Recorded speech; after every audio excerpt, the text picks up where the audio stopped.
Alright gang, how's you guys doing? Chris for the Handiguard channel as always, and I just relocated to a new RV park, which means I had to take my television.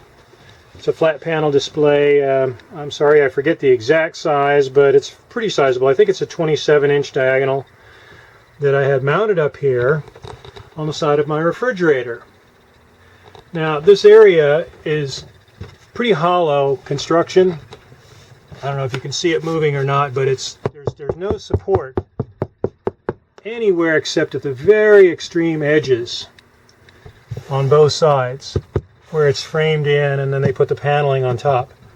But I needed to put my TV in this location, and the reason that the mount is where it is so that when it's collapsed against the wall, it's as tight against that wall as possible, so it doesn't protrude out any further. It sticks out about an inch, which is fine. It's not in the way.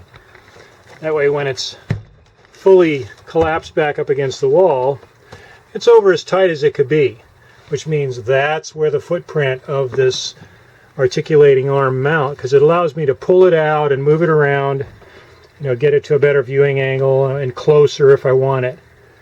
That's where it had to live, and I was trying to resolve the problem of no solid anchor points here. So here's my fix. I took a 3/4 inch piece of plywood, kind of decent birch ply, sanded it up, varnished it a little bit, a few coats of spray varnish, nothing fancy because it's always buried behind a TV. And then I countersunk some nice holes. Take your time to measure it so it looks nice if you want to. And I spaced them pretty close together, about every 2 inches.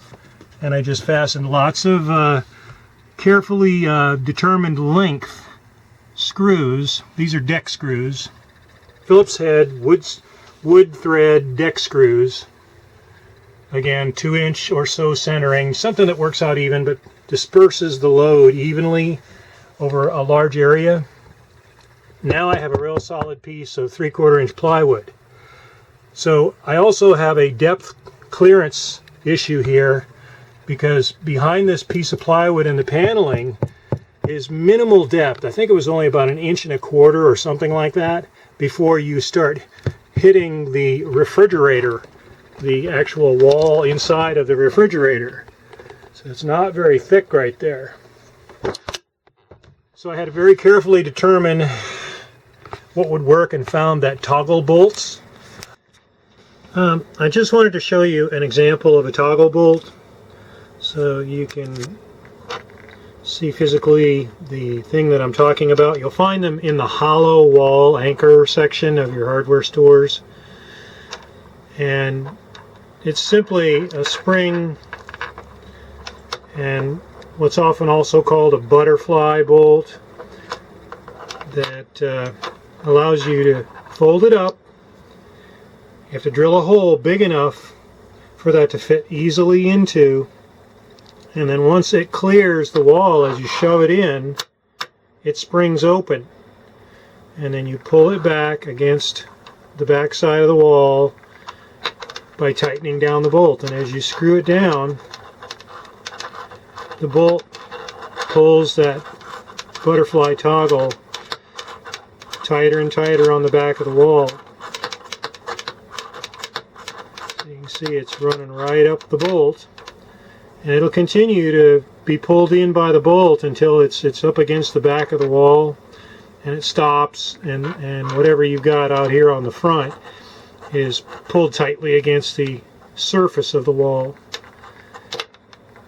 So you do want to take into account the total length of the bolt if you have a clearance issue, which I did. How much room do you have behind the bolt?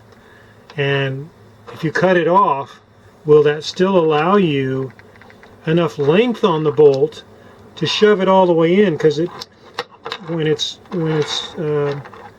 collapsed like this and you shove it in the wall, you have to have enough clearance here so that it goes completely inside the wall and will then spring open.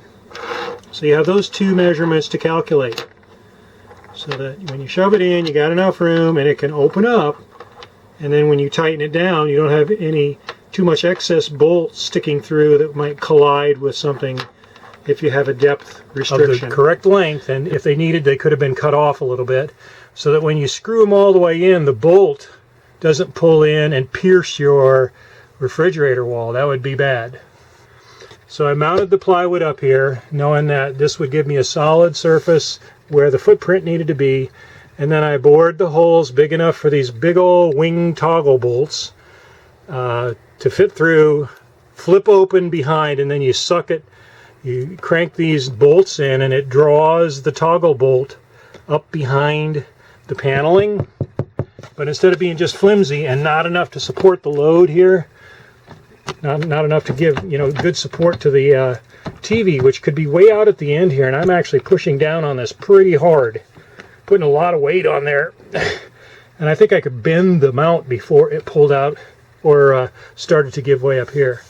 So it gave me a lot of strength for 3 anchor points, which is all you get, 1, 2, 3. And then, when I get where I'm going, all I do is hang my TV back in place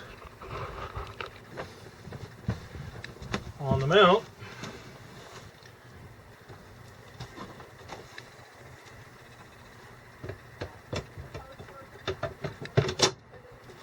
And there is a screw on the back of it here. I don't know if you can see it or not. But it's typical, standard kind of stuff, just to tighten down. Really don't need to show you that. It's just a bolt that tries to prevent it from hopping off if you lift up on it. And now we have our fully fastened TV, really secure. I can give you a better view of that. Tighten down the security bolt so it can't hop up off of there. I take it down just in case when I'm on the road you hit a bump, you don't want it to go manage to dislodge itself. But now I have this fully articulating TV, and then when I want to go put it out of the way for the night, it rests snugly as possible against that wall and against the wall behind it where it's mounted. It's super strong. So it's a really good way to mount a flat panel display in your RV where you have no solid footing. You can create one. That's how I did it. So if that helps you, give me a thumbs up, leave a comment. Hope you liked it in my RV series, how to mount your TV, your flat panel display, where there's no solid area to fasten the bracket for your TV mount. That's how I did it.